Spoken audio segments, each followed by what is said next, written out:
Lo tahu nggak, gimana rasanya menang pertandingan paling dramatis seumur hidup, lalu besoknya presiden ngumumin libur nasional? Itu bukan mimpi, itu Ekuador. Nah, seorang bocah protes ke bapaknya.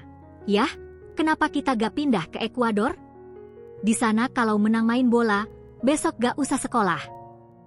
Kok bisa? Yuk kita bedah fenomena viral ini.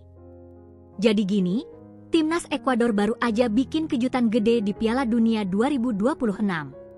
Mereka berhasil ngalahin Jerman dengan skor 2-1 di laga terakhir grup E.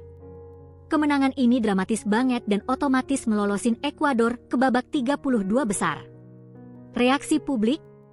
Masya Allah, presiden langsung mengumumkan hari libur nasional keesokan harinya. Gila, kan? Ini bukan hoax, nyata terjadi. Kronologinya gini, match day terakhir grup E, Ekuador versus Jerman di stadion legendaris. Ekuador butuh minimal seri untuk lolos, tapi Jerman juga butuh menang. Pertandingan sengit banget, Jerman unggul dulu, tapi Ekuador balik dengan 2 gol di babak kedua. Gol penentu dicetak di injury time, bikin stadion pecah. Peluit panjang berbunyi, Ekuador menang 2-1, dan pesta dimulai. Ekuador selama ini dikenal sebagai underdog di sepak bola dunia. Prestasi terbaik mereka cuma sampai 16 besar di Piala Dunia 2006. Tapi tim sekarang beda. Dengan pelatih muda dan pemain berbakat seperti Moises Caicedo dan Pervis Estupinan, mereka percaya diri. Kemenangan atas Jerman ini jadi bukti bahwa sepak bola Ekuador lagi naik daun. Nah, yang bikin kemenangan ini spesial, untuk pertama kalinya dalam sejarah, Ekuador berhasil mengalahkan Jerman di Piala Dunia. Sebelumnya, mereka pernah bertemu sekali dan kalah 3-0 di 2006. Kali ini mereka balas dendam dengan cara dramatis. Plus, rekor tidak terkalahkan Jerman melawan tim Amerika Selatan di Piala Dunia pun putus.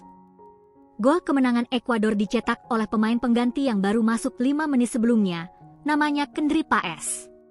Usianya baru 19 tahun, bakat muda yang lagi naik. Dia juga jadi pemain termuda yang cetak gol di Piala Dunia 2026. Bayangin, tekanan sebesar itu, tapi dia tenang dan ngegolin. Keren banget.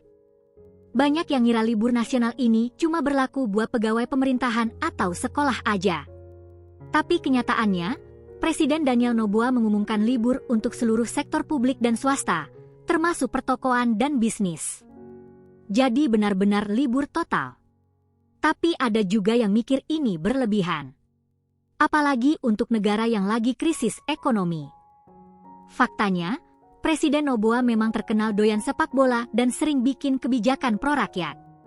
Libur ini bukan cuma karena menang, tapi untuk merayakan semangat persatuan negara.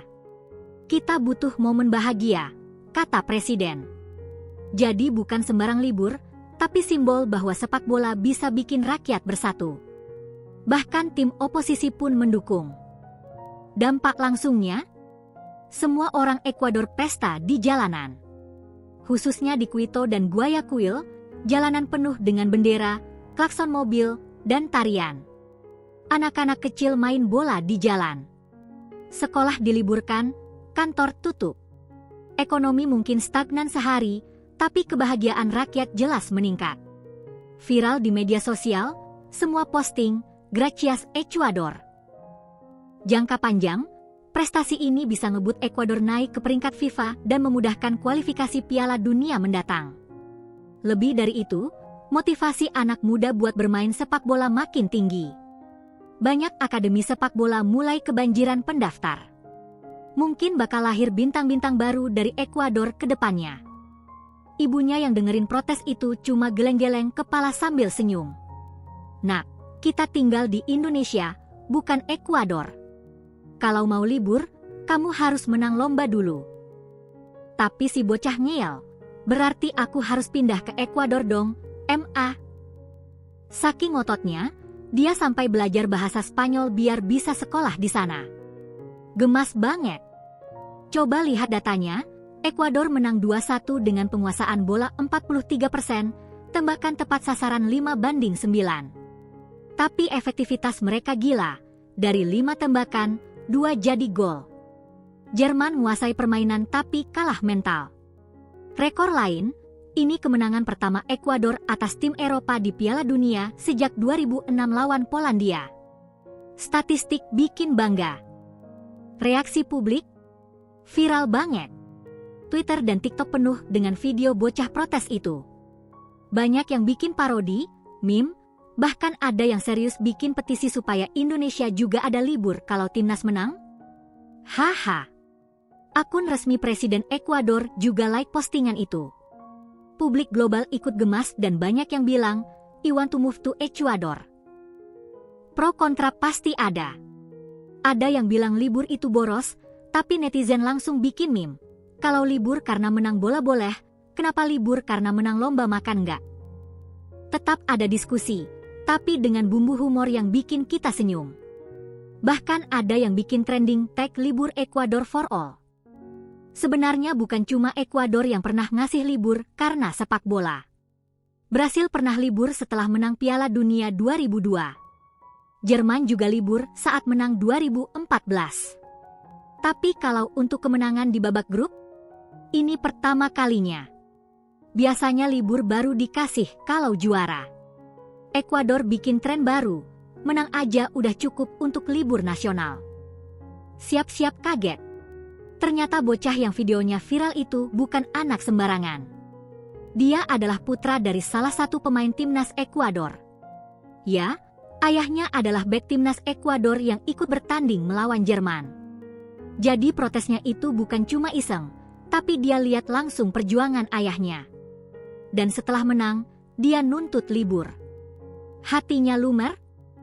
Pasti. Jadi, dari kisah ini kita belajar bahwa sepak bola itu lebih dari sekadar olahraga. Dia bisa menyatukan negara, memberi alasan untuk bahagia, dan bahkan menginspirasi seorang anak untuk mempertanyakan kehidupan.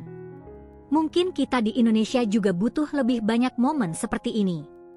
Atau setidaknya, kita bisa ikut merayakan kebahagiaan orang lain. Kayak kata si bocah, kenapa enggak? Gimana menurut lo? Apakah Indonesia juga perlu libur nasional kalau timnas menang? Atau apa reaksi lo soal bocah ini? Tulis di komentar ya. Jangan lupa like, share, subscribe biar makin banyak yang tahu berita seru kayak gini. Sampai